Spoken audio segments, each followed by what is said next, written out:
As I placed the last dish in the dishwasher, I heard the sound of the front door unlocking. A footstep I hadn't heard in 5 years, heavy, unfamiliar, and yet somehow arrogant. I dried my hands and walked out of the kitchen.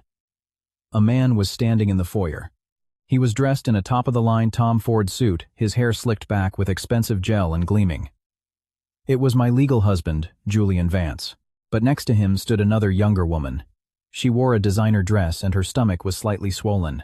With her arm linked through Julian's, she looked me up and down with a provocative gaze, making no effort to hide it. "Eliza, let me introduce you." Julian's voice held not a shred of guilt. Instead, it was filled with an arrogant sense of entitlement. "This is Chloe Parker, my wife. We've already registered our marriage in Nevada. We have all the documents." I stood frozen as if nailed to the spot. My gaze flickered past the diamond ring on Chloe's hand and returned to Julian's face. 5 years ago, he had told me to wait for him at home while he went to Silicon Valley to launch a tech startup. He promised he would come for me as soon as he was settled. I had protected our small brownstone in the city and cared for his elderly parents. He never once returned, not even when both of them passed away last year. All he did was wire some money. "What are you talking about?" I finally spoke, my voice much calmer than I expected. Chloe took a step forward, lightly caressing her swollen belly. Her tone was feignedly sweet, yet reeked of ostentation. "Eliza, I know you and Julian were once married, but I was by his side for the 5 years he was in California. We went through so much together and now I'm carrying his child. Julian can't just turn his back on me, can he?" Julian picked up where she left off, a look of magnanimity on his face, as if he were doing me a great favor. "Eliza, you've suffered a lot too. Chloe and I are truly in love. And since she's carrying my child, I can't let the baby be born without my name on the birth certificate. So I've thought it over. From now on, Chloe will be my main wife, and you can live here as my other partner. I'll give you a larger share of the assets. So just relax and trust me. You won't have to work anymore." My other partner, a hollow laugh escaped me, echoing sharply in the empty living room.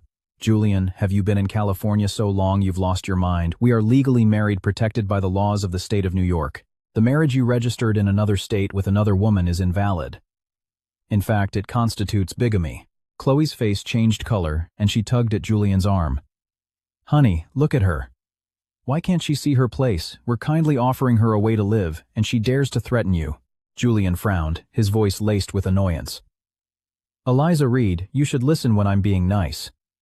I'm giving you this chance out of consideration for you taking care of my parents for a few years.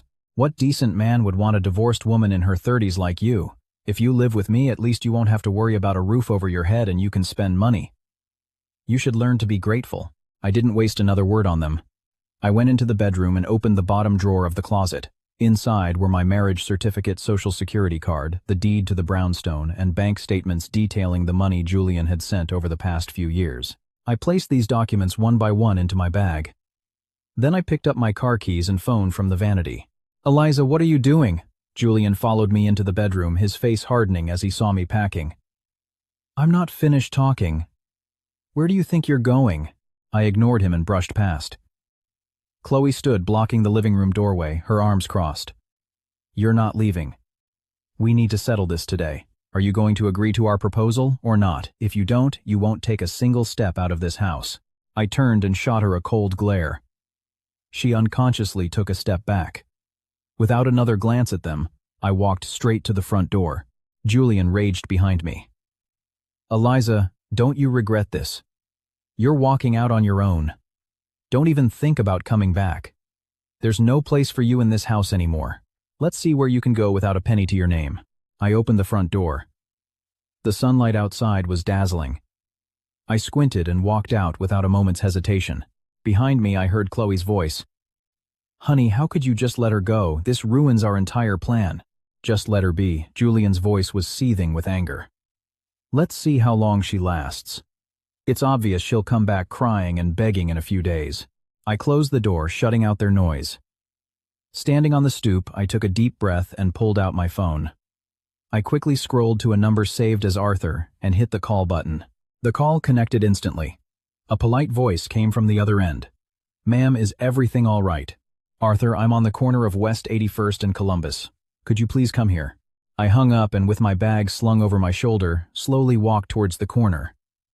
The Upper West Side was bustling with people. People returning from the farmer's market with their canvas bags and children running around in the park. The sun beat down, heating the pavement.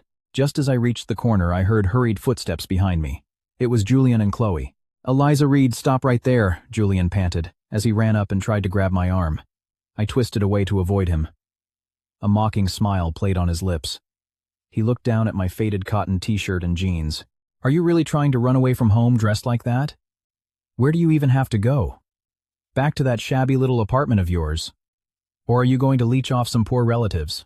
Chloe leaned against a lamppost, a smirk on her face. "Eliza, you'd be better off coming back with us. Julian is a successful CEO now. You'll live in luxury if you stay by his side. Just look at yourself. What can you do besides housework? You'll have a hard time even taking care of yourself if you leave Julian." Passers-by glanced our way, whispering amongst themselves. Some recognized me from the neighborhood and muttered in low voices. Julian seemed to enjoy the attention, intentionally raising his voice. "Everyone, look at this. This is my wife. She's throwing a tantrum and leaving home, abandoning a comfortable life. I told her that I married Chloe in Nevada and that I'd support her for the rest of her life, but she refuses." Chloe chimed in. "That's right, Eliza. You're past your prime. You're old and plain. Who would want you now? You should be grateful that Julian is willing to feed you. It'll be too late when you have nowhere else to go and come begging." I paid no mind to their jeers or the stares of the neighbors. I just looked down at my phone screen. Arthur was almost there. "Why aren't you saying anything? Did we hit a nerve?" "Realized you have nowhere to go," Julian laughed triumphantly and reached for my shoulder. "Let's go back, Eliza. I'll still let you save face." I lifted my head and stared at him coldly. "Julian, have you forgotten? This brownstone is my premarital asset. For the 5 years you were in California, I wasn't just taking care of your parents. I opened my own design studio, and while it's not a Fortune 500 company, it makes more than enough to support me. In fact, wasn't I the one who gave you the initial seed money for your startup when you left?" Julian's face froze for a moment. "Don't talk nonsense. I paid all that money back. And I've sent you plenty of money over the years. You should have had more than enough." "The money you sent," I smiled faintly. "Most of that went to your parents' hospital and nursing home bills. I haven't touched a single cent of what was left. It's still sitting in the bank. If you don't believe me, shall we go to the bank and print out the transaction history?" Seeing Julian falter, Chloe quickly interjected. "So what if you have a little money? Can you compare yourself to Julian? He has a company, cars, and a house in Palo Alto. How long can you last on your pocket change? There's a limit to being stubborn." Just then, the deep hum of a powerful engine drew everyone's attention. A black Rolls-Royce Phantom slowly approached. The car's body, gleaming in the sunlight, was almost blinding. It stopped smoothly at the curb. The driver's door opened, and a middle-aged man in a black suit and white gloves got out. It was Arthur. He walked quickly towards me and bowed his head respectfully. "Ma'am, I apologize for the wait." The murmuring of the crowd instantly ceased. All eyes were fixed on the Rolls-Royce and me. The mockery and triumph on Julian and Chloe's faces had frozen solid. Their eyes were filled with shock and disbelief. Arthur moved to the rear passenger door, opened it, and gestured for me to get in. "Ma'am, please." I walked towards the car. A frantic Julian ran and blocked my path. "Eliza Reed, what is all this? What is this car? Do you even know the owner?" Chloe rushed over as well, staring at the Rolls-Royce with a voice full of jealousy and indignation. "Eliza, be honest. You've been seeing some rich old sugar daddy, haven't you? No wonder you were so confident. You had a powerful backer. How shameless." I ignored their accusations and insults, and bent to get into the car. "You two please conduct yourselves with dignity," Arthur said firmly. "This lady is my employer. I must ask you not to interfere." Julian stepped back, intimidated by Arthur's presence, but he didn't give up. "Eliza, tell me straight. Whose car is this? You're not going anywhere until you tell me." I sat on the edge of the car seat and turned to look at him, a faint smile on my lips. "Julian, Chloe, whose car this is, has nothing to do with you, does it? I have to go now. I don't have time to waste on you here. Oh, and one more thing. Brace yourselves for what's coming." With that, I got into the car. Arthur quietly closed the door, returned to the driver's seat, and started the engine. The Rolls-Royce's seat was as soft as a cloud, and the interior was finished with dark brown leather. A subtle scent of sandalwood hung in the air, a stark contrast to the stuffy living room and the commotion on the street. Arthur drove steadily onto the main road. The scenery outside flew by. Before I could even settle in, a frantic honking erupted from behind the car. A white Range Rover appeared in the rearview mirror Julian's car. He was tailgating us, his face red and contorted as he yelled at our car. "Eliza, pull over." "Tell me straight. Whose car is that?" Chloe was clinging to the passenger window, her hair a mess in the wind, her makeup smudged. She shrieked at our car, "Eliza, you wicked bitch. You must have a sugar daddy to be riding in a Rolls Royce. You should be ashamed of yourself." Their shouts were faint through the window, but their rage was palpable. Arthur frowned and seemed about to accelerate. I raised a hand to signal him not to. "It's all right, Arthur. Just maintain normal speed. Pay them no mind." Seeing that we had no intention of stopping, Julian sped up and began driving parallel to us. He banged on our window with his fist so hard the glass vibrated slightly. "Eliza, open the door. I know you're in there. Do you think hiding in the car will solve anything? You have to explain this today. Is this car yours or not? If you lied to me, I won't let you get away with it." I turned my head and looked at him coldly through the window. His eyes were bloodshot, his face a mask of jealousy and indignation, a far cry from the arrogant man in the living room. Chloe added from the side, "That's right. How could someone who runs a tiny studio afford a Rolls Royce? This car must belong to someone else. Tell us, did you get it through illicit means?" I took out my phone, unlocked it, and found the number for my lawyer, Michael Roth. He was a renowned expert in divorce and family law. I had met him years ago while helping a friend with a property dispute and had kept in touch. I quickly typed a message, "Michael, I need to proceed with a divorce lawsuit. My husband, Julian Vance, had an affair during our marriage and even registered a marriage with another woman in Nevada. He has also siphoned off some of our marital assets. Please prepare the relevant documents and initiate a lawsuit for divorce and the return of assets." After sending the message, I added, "He is currently harassing me, following my car. Could you please send him a formal cease and desist to let him know what he's up against?" Michael's reply was swift. "Eliza, don't worry. I'll handle it immediately. I have sent a notice of legal representation to Mr. Julian Vance. I have also informed him that he will face corresponding legal consequences if he continues to harass you. Regarding the assets, I will immediately start looking into his transaction records to confirm any hidden property."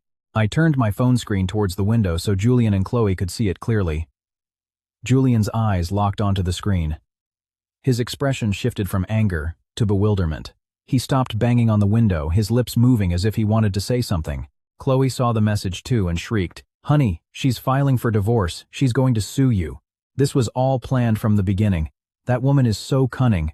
I collected my phone and pressed the button to lower the window.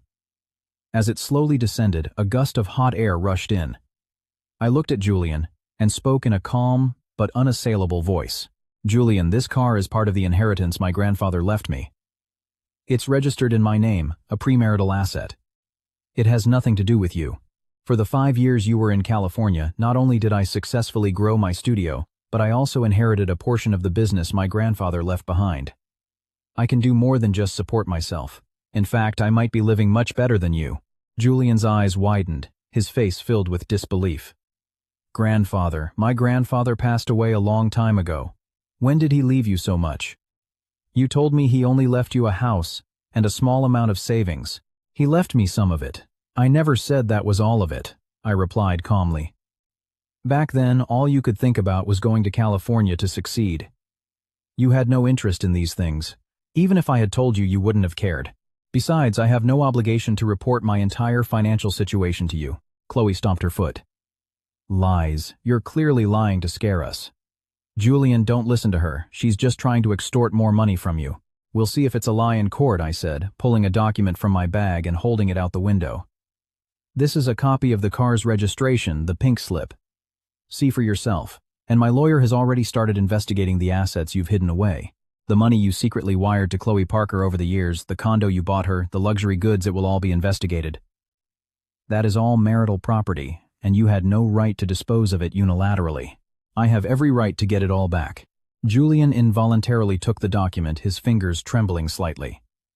As he confirmed my name and the vehicle information clearly printed on the registration, his face turned deathly pale. He swayed, nearly falling out of his car. Chloe leaned over to look at the document, her face turning ashen with a look of terror. "No way. This can't be. It's impossible."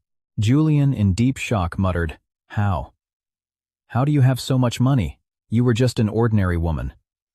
How do you have a Rolls-Royce and a business inherited from your grandfather? You never once tried to truly know what kind of person I am, I said, retrieving my gaze and pressing the button to raise the window. Julian Vance. Chloe Parker. The game has just begun.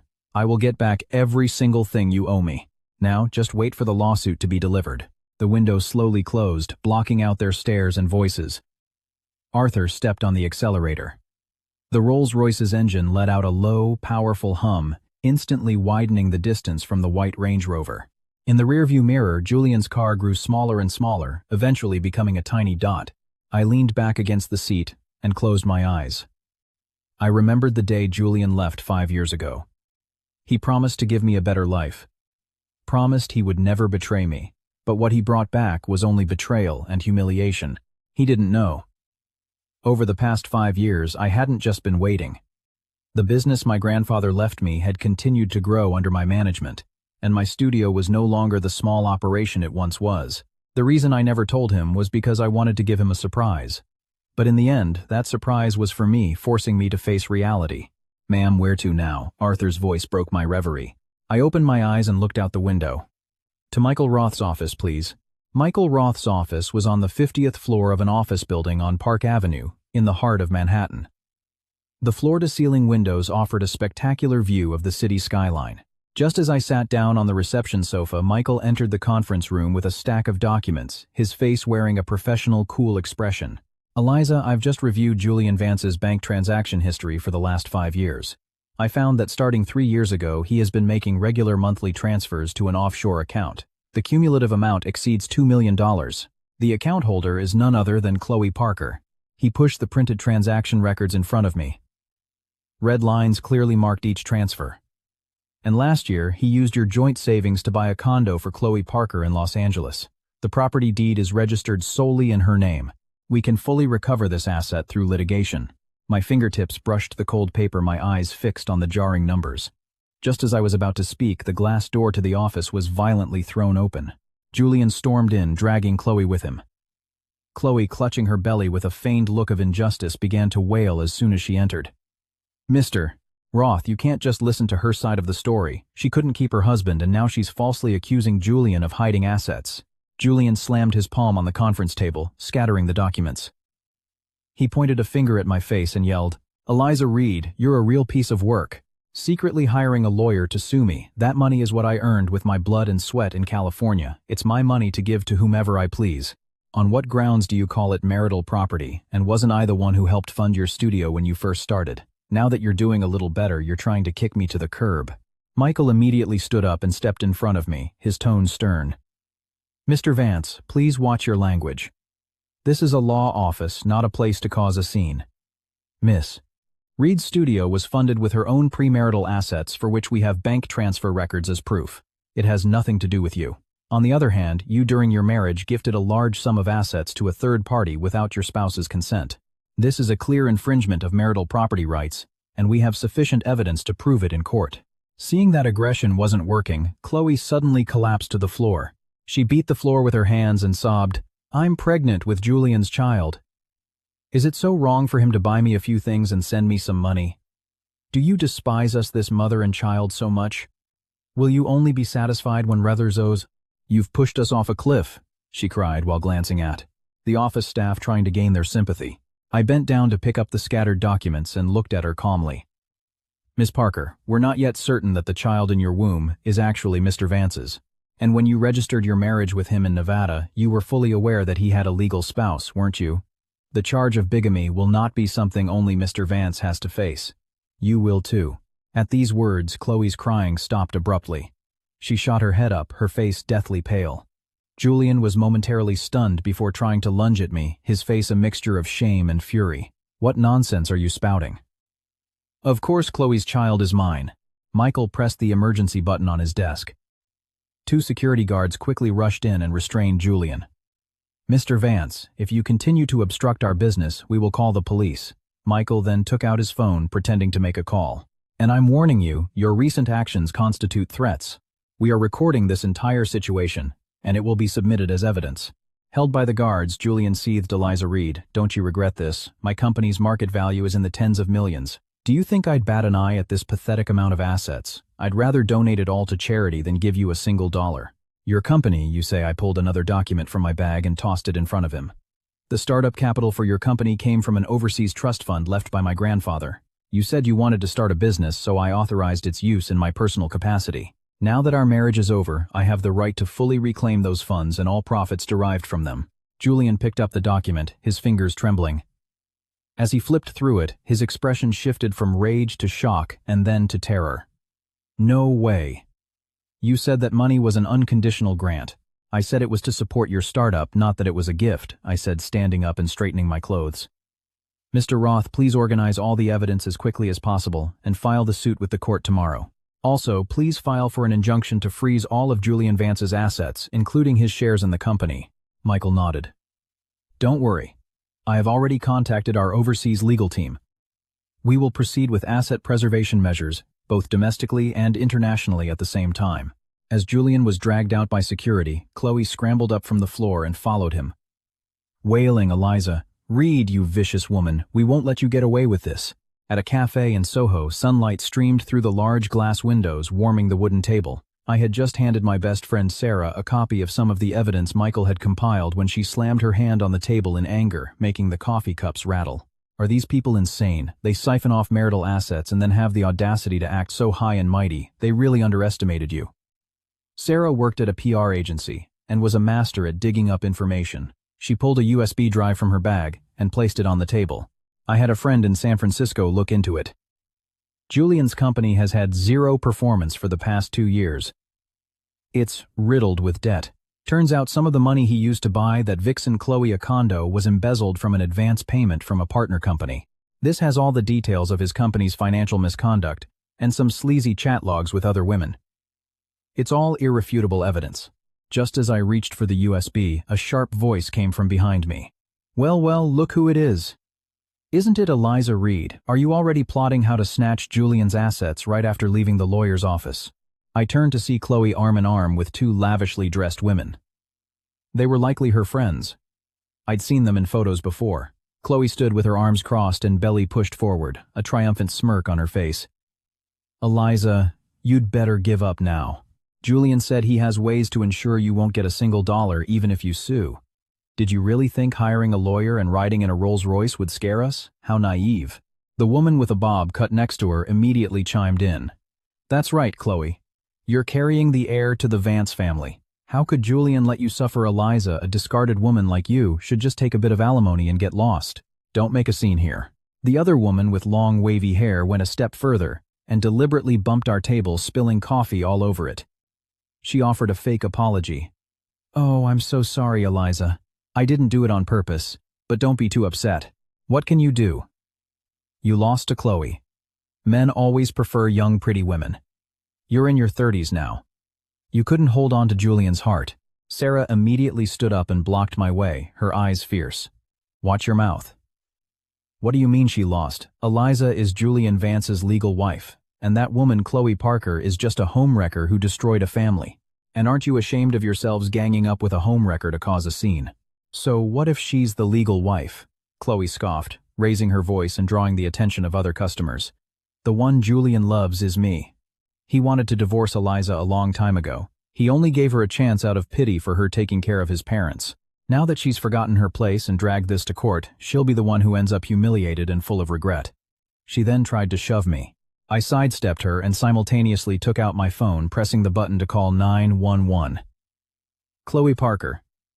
You are currently insulting me and damaging my property in a public place. This clearly constitutes defamation and destruction of property. I showed her the active call screen. And this is a cafe, a public space with security cameras everywhere. Your every action is being recorded and will be submitted as evidence in court. Chloe's hand froze in midair, her face hardening. Her 2 friends looked flustered and tried to pull her away. Chloe, let's just go. There's no point in getting mixed up with a woman like her. Where do you think you're going? Chloe shook off their hands, her neck stiff. I've done nothing wrong. Eliza was the one who provoked me. She suddenly clutched her stomach, her face contorting in fake pain. Ouch, my stomach. It hurts so much, Eliza. It's because you just pushed me. I won't let you get away with this if you don't take responsibility. Sarah immediately started recording with her phone. Everyone, look at this. This homewrecker is faking a scene. I've been recording everything from the start, so no one can distort the truth. The cafe manager and security guards, hearing the commotion, rushed over. What's going on here? The manager frowned at the spilled coffee and the gawking customers. Manager, these people insulted my friend and damaged her property. Now they're trying to blackmail her by faking an injury, Sarah said, showing the manager her video. Please secure the CCTV footage as evidence. We've already called the police. A security guard stepped forward to separate Chloe's group from us. Seeing her blackmail attempt fail, Chloe started to throw another tantrum. Who do you think you are stopping me? I'm a pregnant woman. If anything happens to my baby, can you take responsibility? Just then, the wail of a police siren grew closer. Chloe's face turned pale. She tried to drag her friends and flee the cafe, but the security guards blocked her path. The police will be here shortly. You will have to stay for questioning. I calmly wiped the coffee from the table with a napkin and looked at the flustered Chloe. Chloe Parker throwing a tantrum is not the way to solve problems. Everything you and Julian Vance have done will eventually come to light. Instead of causing a scene here, you should be thinking about how you're going to face the judgment of the law. The police soon arrived, and after securing the mall's CCTV footage and the manager's testimony, took all of us, including Chloe's group, to the station. As soon as I was released from the station, I got a call from Michael. Eliza, Julian Vance just contacted me. He claims that Chloe was hospitalized for abdominal pain due to the shock she received at the cafe. He is demanding that you cover all her medical expenses and make a public apology. If you don't, he's threatening to cause a scene at your studio. I had just gotten into Arthur's car. Hearing this, I let out a cold laugh. The audacity. Let's go to the hospital right now. I want to see for myself just how convincing this act is. 30 minutes later, we arrived at the maternity ward of Mount Sinai Hospital. Chloe was lying in a hospital bed covered with a thick blanket, her face pale and her brow furrowed. Julian sat by her side, holding her hand with a worried expression. When he saw us enter, he shot up his face, contorted with rage, and blocked the way. Eliza Reed, what are you doing here? If anything happens to Chloe, I swear it'll be the end of you. The end. Michael stepped forward holding a file. Mr. Vance, please calm down. We have already secured the full CCTV footage from the cafe. The video clearly shows that Miss Reed did not lay a single finger on Miss Chloe Parker. It shows her suddenly clutching her stomach and faking an injury on her own. Furthermore, the hospital's initial diagnosis report states that there are no abnormalities in Miss Parker's abdomen and the fetus is stable. Your claim of abdominal pain is baseless. Hearing this, Chloe's face changed color, and she immediately began to feign more intense pain, clutching her stomach and groaning. Doctor, please help me. My stomach really hurts so much. It must be because of that woman, Eliza. Just then, the door opened, and a doctor in a white coat entered holding a test result sheet. The guardian for Chloe Parker, could you please come with me to my office? There are a few test results I need to discuss with you. Julian hurried after the doctor. Before leaving, he shot me a fierce glare. Eliza Reed, you just wait. Michael and I exchanged a look and quietly followed them. In the doctor's office, the doctor looked at Julian with a serious expression. Mr. Vance, the DNA test results show that you are not the biological father of the child in Miss Parker's womb. Also, her health condition is very good, and the abdominal pain she claimed was clearly a fabrication. All of this has been recorded in her medical chart. What? What did you say? Julian staggered back as if struck by lightning. He looked at the doctor in disbelief. Doctor, there must be some mistake. Chloe and I are deeply in love. It's impossible that the child isn't mine. The test results are conclusive. We cross-checked them 3 times, and the accuracy is 99.99%. The doctor handed the test result sheet to Julian. Furthermore, our records show that Miss Parker has a history of several miscarriages, and her current health is not suitable for maintaining a pregnancy. This pregnancy is very high risk, so I advise you to consider your options carefully. Julian's hands trembled as he held the report, his face as white as a sheet. Michael and I entered the room. Julian looked at us, his eyes a mixture of shock, anger, and humiliation. So it has come to this, I said calmly. Julian, for a woman carrying another man's child, you betrayed your marriage, siphoned off assets, and even told me to become your unofficial second wife. Was it worth it? Chloe had followed us and was standing at the door. Hearing our conversation, her face turned ashen. She rushed in, snatched the report from Julian's hands, and tore it to shreds. This isn't true. You conspired with the doctor to frame me. Julian, believe me, this child is yours. Shut up, Julian suddenly exploded, slapping Chloe across the face with all his might. The sharp crack echoed through the room. Chloe fell to the floor, blood trickling from the corner of her mouth. She looked at Julian in disbelief. You hit me. You damn cheat, Julian trembled with rage. For you, I was ready to divorce Eliza. I bought you a car, a condo, and spent millions on you, only to find out you're carrying another man's child. You made a fool out of me. Chloe on the floor suddenly broke into hysterical laughter. Julian Vance. Did you really think I loved you? I loved your money. If you weren't somewhat wealthy, why would I have stayed with a greasy old man like you? Your company is on the verge of bankruptcy. Yet you acted so successful in front of Transavpatsis? Me. It's hilarious. What Julian's face twisted into an even uglier snarl. He lunged forward and grabbed Chloe by the hair. What about my company?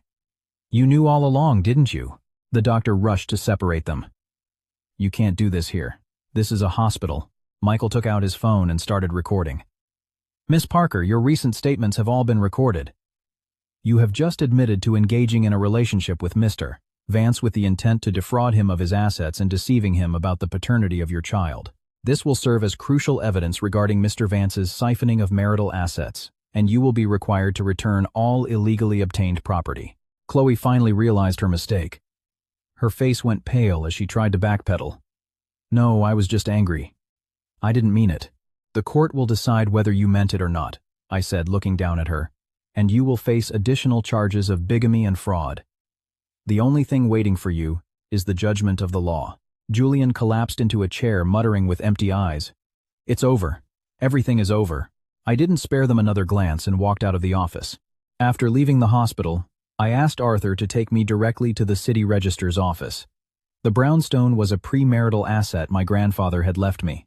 Only my name was on the deed.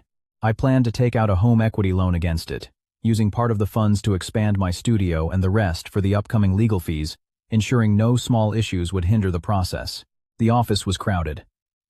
Just as I submitted the deed and my ID at the counter, I heard hurried footsteps. It was Julian Vance with Chloe in tow. The anger from the hospital was still fresh on their faces. Eliza Reed, you can't take out a loan on this brownstone. Julian grabbed my arm, roughly, his grip so tight it felt like my bones would break. I have a stake in this house too. I paid for the interior renovation, and I paid for my parents' living expenses when they lived here. How can you just mortgage it on your own? Chloe, her cheek still swollen, added with a resentful glare. That's right, Julian's contributions are in this house too. You have no right to dispose of it unilaterally. Are you trying to take out a loan, grab the money, and run away? Not a chance. The clerk at the counter frowned and signaled for Julian to let go. Sir, please calm down. According to the property deed, this house is registered as Miss Eliza Reed's premarital personal property. She has the sole right to dispose of it, and it has nothing to do with you. Nothing to do with me, Julian grew more agitated and slammed his hand on the counter. I lived with this woman for 5 years. Do you know how much money I sent her during that time? How can I have no stake in this house? Did she bribe you? Are you doing this on purpose? I'm going to file a complaint. The clerk pulled out a copy of the deed and pointed to the registration date. Sir, please look closely. This property was registered 10 years ago, and your marriage was registered 7 years ago. It is clearly a premarital asset. As for the renovation costs and living expenses you mentioned, those are considered routine marital expenditures and do not grant you a claim to the property's equity. I pulled my arm free from Julian's grasp and rubbed my reddened wrist. Julian, the renovation was paid for, with my prenuptial savings. I have the transfer records and receipts from the interior design company as proof. The money you sent was mostly used for your parents' medical and nursing home bills. The rest is untouched in our joint account. Michael has already printed out all the transaction records, so you can see for yourself if you don't believe me. Seeing Julian falter, Chloe suddenly lunged for the counter, snatched my deed and clutched it to her chest. I don't care. Julian definitely has a share in this house. If you process a mortgage for this woman, I'll lie down right here and not move. She looked ready to cause a scene on the floor. People around us started to stare and point. A security guard approached immediately. Ma'am, please return the document immediately, and do not obstruct official business. Otherwise, we will call the police. Go ahead, call them. Chloe stiffened her neck. I demand a fair judgment here today. How can you all stand by while this woman Eliza tries to take all of Julian's property and throw him out on the street? Watching her hysterical display, I took out my phone and called the police. Hello, is this the police? I'm at the city register's office and someone has stolen my personal documents and is obstructing a legal process. I need assistance. Hearing me call the police, Chloe's face instantly changed. Her grip on the deed loosened. Julian panicked, knowing that if things escalated, it would not end well for him. He quickly tried to pull Chloe's arm. Chloe, stop it. Just give back the document for now. We can talk about this later. No, I won't. Chloe shook him off. This is our last chance. If she mortgages this house and takes the money, we'll be left with nothing.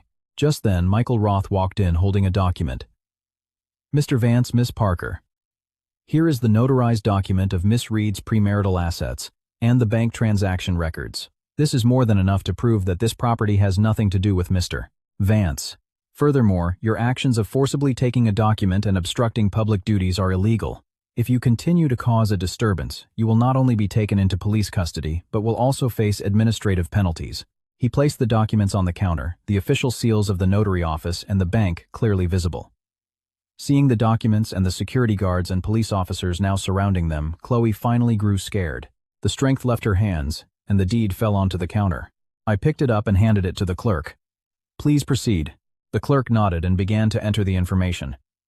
Julian looked at me, his eyes filled with indignation and despair. Eliza, do you really have to go this far? We were married once. Shouldn't you at least leave me a way to survive? A way to survive, I looked at him, my voice calm but laced with a bone-chilling coldness. When you brought Chloe Parker back and told me to be your other partner, did you ever think about leaving me a way to survive? When you were siphoning off assets and betraying our marriage, did you ever think that we were husband and wife? Julian, you chose this path yourself. You have to bear the consequences. After the police arrived, Julian and Chloe were reprimanded and forced to sign a statement promising not to interfere with the property disposal process again. They left the office looking utterly defeated. Before she left, Chloe turned back to glare at me, her eyes filled with resentment and an even greater fear. The loan process went smoothly. As I received the loan commitment letter from the bank, I got another call from Michael. The corporate investigation team he had hired had news. Eliza, our investigation, has confirmed that Mr. Vance used his domestic branch's resources to establish a shell company in Chloe Parker's name. Over the past 2 years, he has embezzled nearly $10 million in business funds through fraudulent contracts. He also embezzled company funds to buy numerous luxury items for her. We have clear transfer records and logistics proof. For all of this, I tucked the loan commitment letter away and told Arthur, let's go to Julian's company. Julian's domestic branch was located in a glass-walled office building in the financial district. As our car stopped in front of the building, I could see a crowd of employees gathered and murmuring. The news had clearly already spread. When Michael and I entered the lobby, the receptionist stopped us.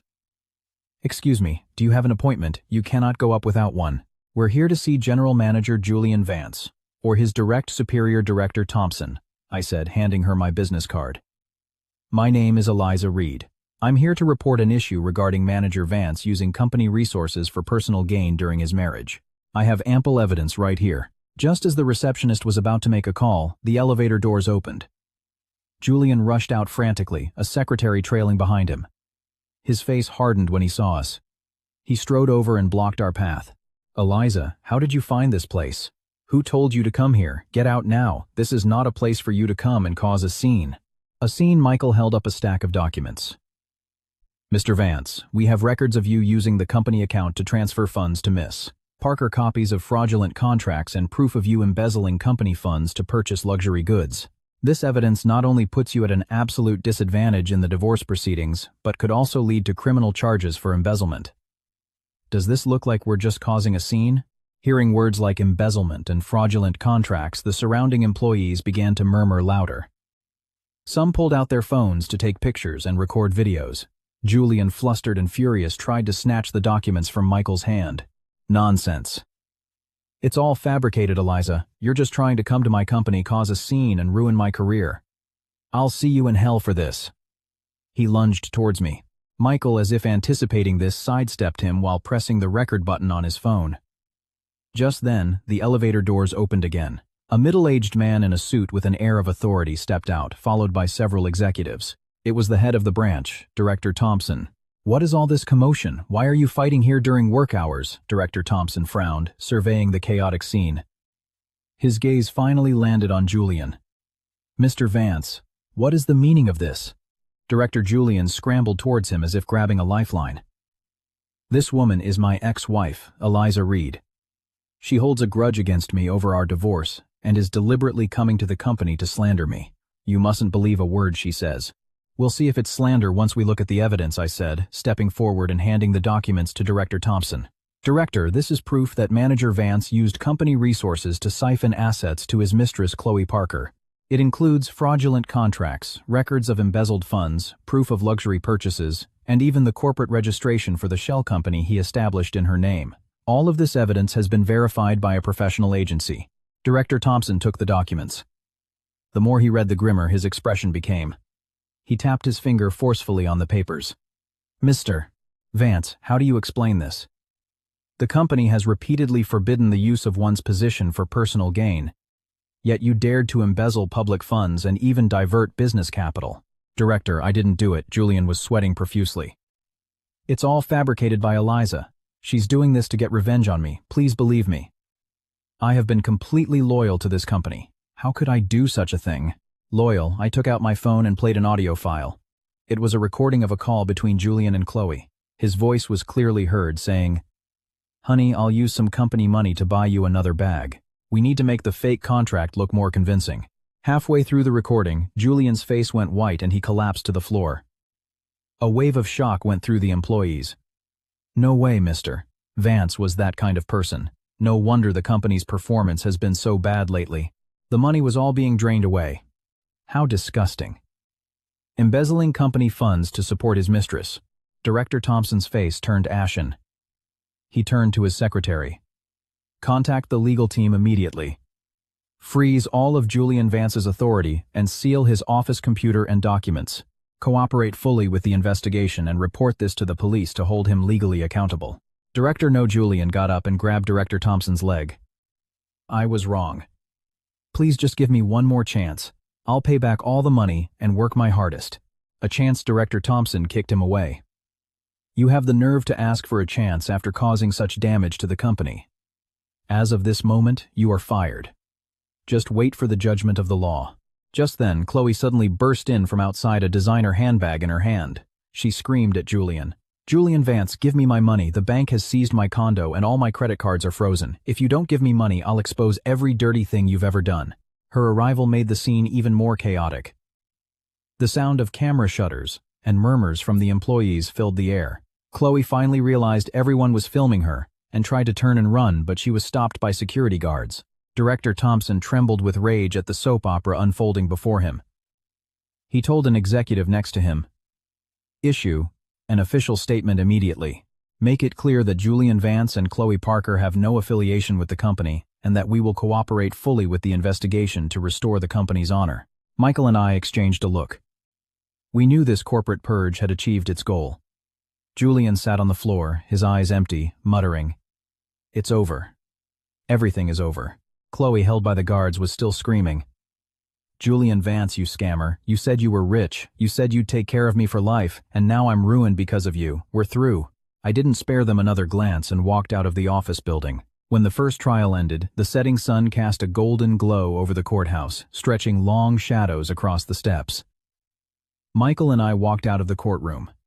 In my hand was the court's preliminary ruling, which clearly supported our request to freeze Julian Vance's assets and recover the hidden property. "Eliza, this is a good start," Michael said, folding the document. "The court has already acknowledged that Mr. Vance embezzled marital assets. All that's left is to determine the exact amount and hold him and Miss Parker accountable for bigamy." I nodded. As we were about to descend the courthouse steps, two familiar figures blocked our path. Julian was in a crumpled shirt, his hair a mess. His eyes were bloodshot and sunken, clear signs of sleepless nights. Chloe stood beside him, her belly still showing, but her face was sallow and her former arrogance was gone, replaced by a look of pure resentment. "Eliza Reed, don't take this too far," Julian said, stepping in front of us, his voice hoarse. "This preliminary ruling means nothing. I'm going to appeal. I'll hire the best lawyers and overturn this. You won't get a single dollar of my money. Chloe shrieked. That's right, you vicious woman. You ruined Julian's career and now you're trying to take all his assets. You'll pay for this. We won't let you get away with it. People leaving the courthouse stopped to watch, pointing fingers. Michael frowned and stepped in front of me. Mr. Vance, Miss Parker, the court's preliminary ruling is legally binding. You may appeal within the stipulated period if you wish. However, I advise you to watch your language. Threatening others is illegal. We are recording this entire exchange. Recording? You think we're scared of your recording? Julian, acting like a madman, tried to grab my arm. Listen here, Eliza.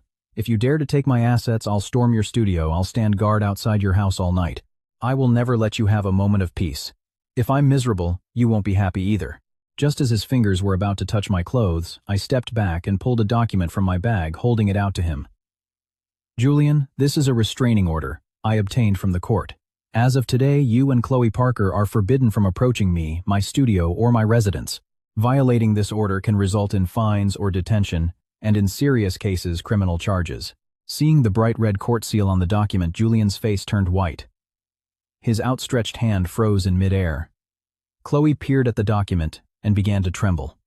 You dared to get a restraining order. Eliza, you are so cruel. You're trying to completely destroy us. Destroy you, I said, looking at them calmly. When you two first came to me with your fake marriage certificate and told me to become your unofficial partner, you didn't expect this day would come, did you? You embezzled assets, provoked me maliciously, and even threatened me. This is all of your own making. The law does not take sides. You must pay the price for your misdeeds. Just then, 2 police cars slowly pulled up to the courthouse. Several officers got out and walked directly towards us. The lead officer looked at Julian and Chloe and spoke in a stern voice. Mr. Vance, Miss Parker, we received a report that you were threatening an individual here. According to the court-issued restraining order, your current actions may be in violation of the order. Please leave the premises immediately. Otherwise, we will take forceful measures according to the law.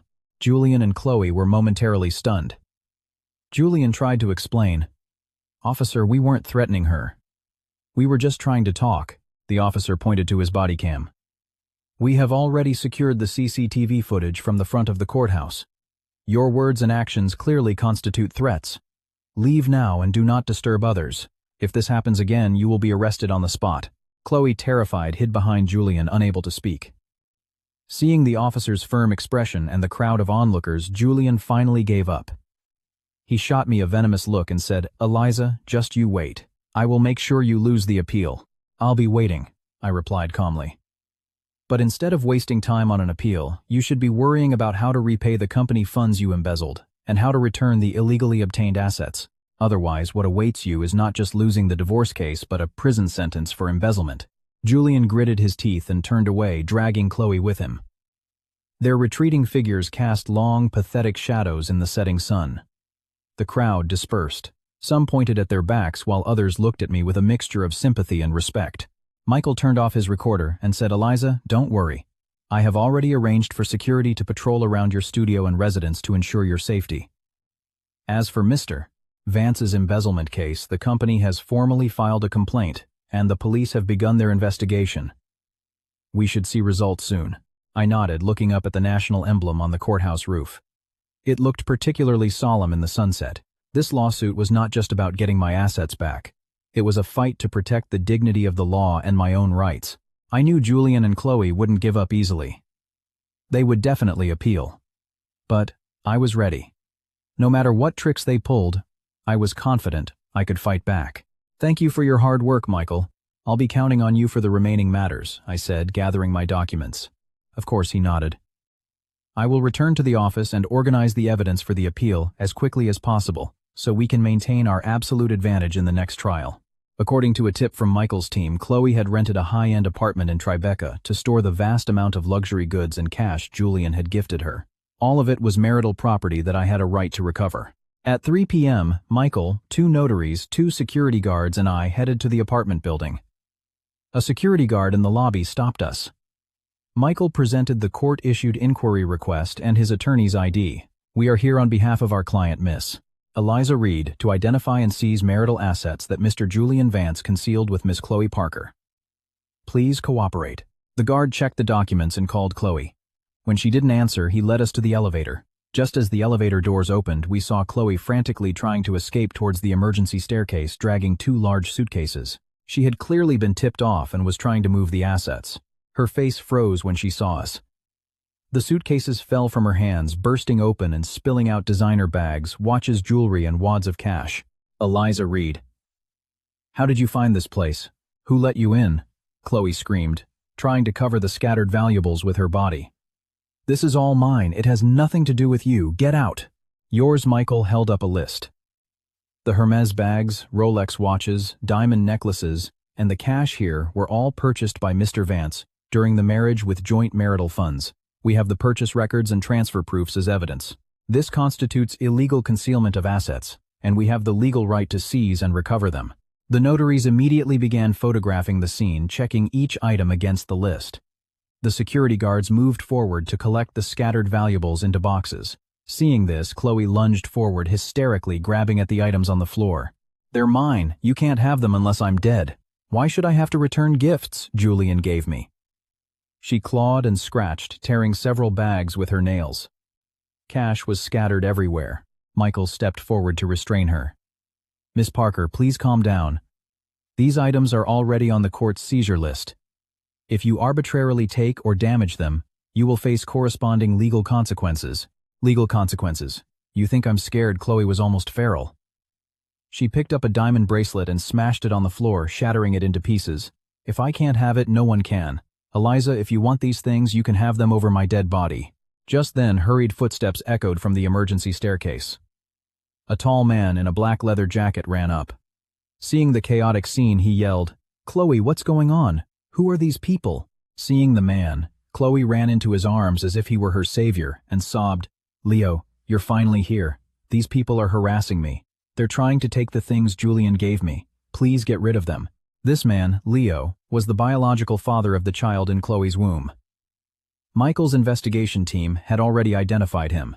At the same time, Julian appeared at the top of the stairs, clearly having rushed over after Chloe's call. He froze on the spot when he saw Leo holding Chloe. His face turned ashen. Chloe Parker. Who is that man? Why are you in his arms? Who am I? Leo sneered, pushing Chloe away and jabbing a finger at Julian. I'm the stupid fool who got played by Chloe. The baby in her belly is mine. And you idiot, didn't even know. You just kept buying her cars, houses, and luxury goods. What a pathetic loser. What Julian spun around to look at Chloe, his eyes filled with rage and disbelief. Chloe, is what he's saying true? The baby is his. You've been lying to me this whole time. Chloe's face went white as she tried to explain. Julian, don't listen to him. Leo and I are just friends. The baby is really yours. Friends. Leo pulled out his phone and played a video showing him and Chloe being affectionate. It was accompanied by an audio recording of Chloe complaining that Julian was a greasy and easily manipulated ATM. You told me you were just going to take Julian Vance's money and then run away with me. Why are you denying it now? The video and audio were like a bomb exploding on the scene. Julian, trembling with fury, lunged and grabbed Chloe by the hair. You damn liar. I betrayed my marriage, embezzled company funds, and became a social outcast for you, only to find out you're not only carrying another man's child, but you just saw me as a meal ticket. I'll kill you. So what? Chloe struggled desperately. It's your fault for being stupid enough to be deceived. I never loved you. The one I love is Leo. If you want to blame someone, blame yourself for being so gullible. Leo also stepped forward and pushed Julian away. Don't touch her. She may have lied to you, but she's carrying my child. I won't let you hurt her. Your child, Julian roared with furious laughter, pointing at Chloe's belly. Do you really think the baby in her stomach is yours? You can't believe a word that comes out of that woman's mouth. You're just as much of a fool as I am. The two men were instantly at each other's throats, throwing punches and kicks. The scene descended into chaos. Chloe screamed and tried to separate them, only to be hit and pushed away several times. The notaries had already finished photographing the scene and cataloging the items, sealing everything in boxes. Michael took out his phone and called the police. Hello, this is 911. There's an assault happening at the Skyview Lofts. There is also an individual here who is illegally possessing and attempting to conceal marital property. Please dispatch officers to handle the situation. Hearing the word police, Chloe's face grew even paler. She tried to make a run for it but was blocked by a security guard. You're not going anywhere, I said, looking at her. We need your signature to confirm these assets. And you will have to undergo police questioning on suspicion of illegal concealment of marital property and fraud. Julian and Leo were still fighting. It wasn't until the police arrived that they were pulled apart. Both were bruised, their clothes torn, glaring at each other with pure hatred. After assessing the situation, the police put all three of them into a police car. They also created a list of the seized assets and entrusted them to our temporary custody. Watching the police car drive away, I let out a long sigh. The soap opera had finally revealed all its truths. Chloe had two-timed them, deceiving Julian of his emotions and money. Julian, blinded by love, betrayed his marriage and ended up losing both the woman and his fortune. And Leo would have to pay the price for his own recklessness. Michael handed me the seizure list. Eliza, the inventory is complete. The total value is approximately $3.8 million. It will be stored at the notary office and returned to you according to the law after the court's final ruling. I took the list. Looking at the densely packed items, I felt no joy, only a calm sense of peace that things were back where they belonged. These assets were originally mine.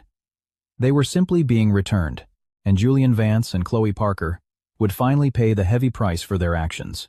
Thank you for your hard work, Michael. All that's left is the final trial. I said, folding the list. Don't worry, he nodded. All the evidence is more than sufficient. Whether it's the divorce lawsuit or pursuing their criminal charges, we are confident of a victory. The day of the final trial arrived quickly. The courtroom was solemn and imposing. I sat at the plaintiff's table in a neat black suit. Beside me, Michael was organizing a thick file of evidence. At the defendant's table sat Julian Vance in an ill-fitting tracksuit. His hair was a mess and his eyes were empty, making him look particularly haggard. Chloe wore a loose-fitting dress to hide her slightly swollen belly. Her face was pale, and she clutched the hem of her dress, her eyes filled with fear and anxiety. The child's biological father, Leo, sat in the gallery, occasionally glancing at Chloe with a complicated expression. The trial began. The judge's gavel fell, and the courtroom went silent. Michael began by stating the case, logically laying out Julian's adultery, his bigamous marriage to Chloe, and his illegal concealment of marital assets, submitting all the relevant evidence, bank records, transfer receipts fraudulent, contracts, luxury purchase receipts, DNA test results, audio, video recordings, and evidence of his embezzlement. All of it had been rigorously verified and held legal weight. Your Honor, Michael said, rising to his feet, his voice powerful. The defendant, Julian Vance, during his marriage, violated his duty of fidelity, engaged in an inappropriate relationship with the third party, Chloe Parker, and even registered a marriage overseas, committing the crime of bigamy. At the same time, he used his position to embezzle company funds and illegally conceal marital assets with a third party. The amount is substantial and has severely infringed upon the legal rights of the plaintiff, Miss Eliza Reed. The third party, Chloe Parker, knowing that Julian Vance had a legal spouse, engaged in a bigamous relationship with him and participated in the illegal concealment of assets, and thus must also bear corresponding legal responsibility. We implore the court to rule in favor of all of the plaintiff's claims, ordering the defendant, Julian Vance, to forfeit all assets and be denied any claim in the division of property as the at-fault spouse, and ordering the defendant, Chloe Parker, to return all illegally obtained assets. We also ask that their criminal liabilities be judged severely. Hearing the words forfeit all assets and criminal liabilities, Julian jumped to his feet. Your Honor, I did not commit bigamy. My marriage in Nevada is invalid. Those assets are my money that I earned. I have the right to dispose of them. That woman, Eliza, is holding a grudge and deliberately framing me. Chloe began to wail.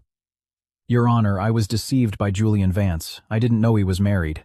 Those assets were gifts he voluntarily gave me. I never intended to conceal property. Please forgive me, I'm pregnant. Deceived. Michael submitted another audio file. This is a recording of a call between Miss Chloe Parker and Mr. Julian Vance. Her voice is clearly heard saying, Honey, once you're divorced, we can live together openly. We need to be more discreet about hiding the assets. This is sufficient proof that Miss Parker knew of Julian's marital status and conspired with him to conceal assets. The claim of being deceived is baseless. The judge played the recording. The conversation was clear. Julian and Chloe's faces turned ashen. They could no longer find words to argue. The judge then questioned both parties. Their answers were full of holes and contradicted the evidence. From the gallery, Leo, looking at Chloe with disappointment and anger, stood up and submitted a piece of evidence to the judge. Your Honor, I have the chat logs between myself and Chloe Parker. In them, she clearly states that she knows Julian is married and was just using him for his money, and that she planned to take his money and run away with me. She also said she wasn't sure who the father of the baby was and was just using it to blackmail Julian. This evidence was the final nail in the coffin, completely shattering Chloe's psychological defenses. She collapsed into her chair and began to sob uncontrollably. I was wrong. I shouldn't have deceived Mr. Vance. I shouldn't have hidden the assets, Your Honor. Please just give me a chance to start over. Julian looked at Chloe with hatred and indignation, but knowing the tide had turned, he offered no further resistance. He remained silent, not defending himself. After several hours, the judge declared a recess for the panel to deliberate. An hour later, the judge returned and read the verdict. This court finds the evidence submitted by the plaintiff Eliza Reed to be true and valid and sufficient to prove the defendant Julian Vance's adultery, bigamy, illegal concealment of marital assets, and embezzlement. The defendant, Chloe Parker, knowing the defendant Julian Vance, was married, engaged in a bigamous relationship with him, and participated in the illegal concealment of assets, which is evident and proven. Therefore, in accordance with the relevant laws of the state of New York, the court rules as follows. 1. The divorce between the plaintiff Eliza Reed and the defendant Julian Vance is granted. 2. The defendant, Julian Vance, shall return all illegally concealed assets totaling $12 million to the plaintiff Eliza Reed. All real estate vehicles and savings under Julian Vance's name shall be transferred to the plaintiff Eliza Reed, and Julian Vance shall forfeit all assets upon divorce. 3. The defendant Chloe Parker shall return all illegally obtained assets valued at $8 million, including luxury goods, cash, and real estate. 4.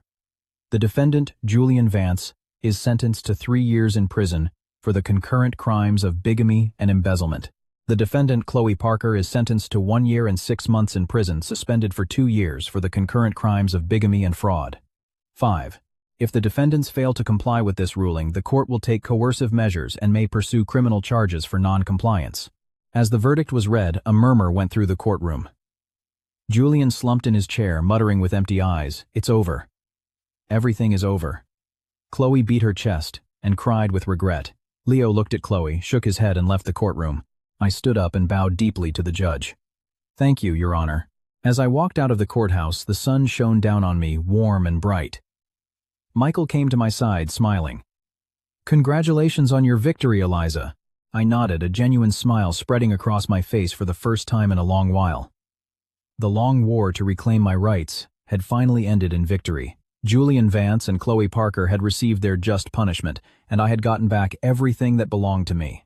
Arthur was already waiting outside the courthouse. He saw me and respectfully opened the car door. "Ma'am, I will take you home." I got into the car, watching the scenery fly by, a flood of emotions washing over me. I once believed that marriage was a lifelong promise. For that promise, I had waited painfully for 5 years. But reality dealt me a heavy blow, making me realize that not all waiting leads to a happy ending. But I did not break. I chose to stand up bravely and use the law to protect my legal rights. The car slowly pulled away from the courthouse, heading home. I knew that the past was the past and my future was mine to create. I would redesign my life, expand my studio, develop the business my grandfather left me, and make myself stronger. And I believe that before long I will meet someone who truly cherishes and loves me and begin a new life.